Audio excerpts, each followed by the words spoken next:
اعوذ باللہ من الشیطان الرجیم بسم اللہ الرحمن الرحیم رب اشرح لی صدری ویسر لی امری واحلل عقدۃ من لسانی یفقہوا قولی۔ نیچے لکھے 11 آیتوں پر جو جم گیا وہ جنتی ہے، آپ صلی اللہ علیہ وسلم کی عجیب و غریب دعا۔ قد افلح المؤمنون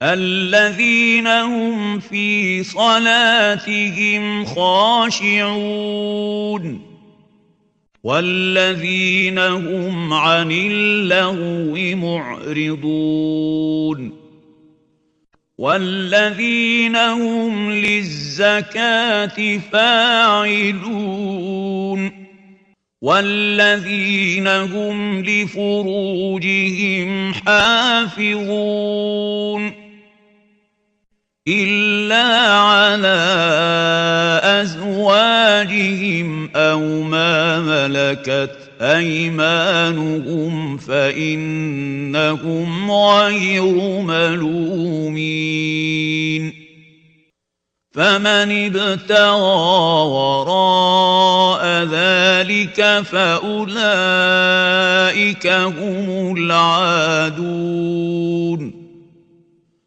والذين هم لأماناتهم وعهدهم راعون والذين هم على صلواتهم يحافظون أولئك هم الوارثون الذين يرثون الفردوس هم فيها خالدون۔ یقیناً ایمان والوں نے فلاح حاصل کر لی، جو اپنی نماز میں خشوع کرتے ہیں، جو لغویات سے منہ موڑ لیتے ہیں، جو زکوٰۃ ادا کرنے والے ہیں، جو اپنی شرمگاہوں کی حفاظت کرنے والے ہیں بجز اپنی بیویوں اور ملکیت کی لونڈیوں کے۔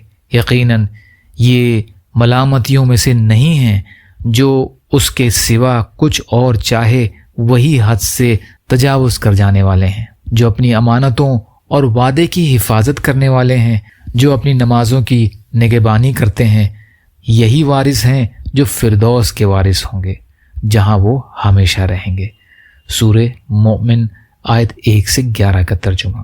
نسائی، ترمذی، مسند احمد میں مروی ہے کہ رسول کریم صلی اللہ علیہ وسلم پر جب وحی اترتی تو ایک ایسی میٹھی میٹھی بھینی بھینی ہلکی ہلکی سی آواز آپ صلی اللہ علیہ وسلم کے پاس سنی جاتی جیسے شہد کی مکھیوں کے اڑنے کی بھن بھناہٹ ہوتی ہے۔ ایک مرتبہ یہی حالت طاری ہوئی۔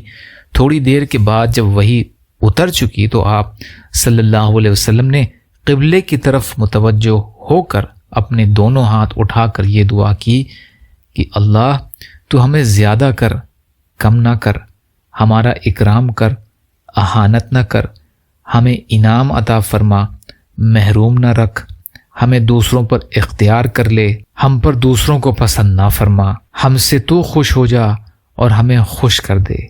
عربی کے الفاظ یہ ہیں: اللہم زدنا ولا تنقصنا واکرمنا ولا تہنا وآتنا ولا تحرمنا واسرنا ولا تؤثر علینا وارض عنا وارزنا۔ پھر فرمایا مجھ پر 10 آیتیں اتری ہیں، جو ان پر جم گیا وہ جنتی ہو گیا، جو ان پر جم گیا وہ جنتی ہو گیا۔ تفسیر ابن کثیر۔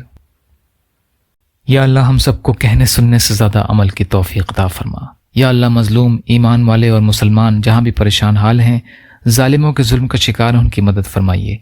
یا اللہ اپنے حلال میں سے دیجیے، حرام کے ذرائع سے ہماری حفاظت فرمائیے۔ یا اللہ اپنے غیر سے بے نیاز کر دیجیے، جو مانگا وہ بھی عطا کر دیجیے، جو مانگنے سے رہ گئے وہ بھی عطا فرمائیے۔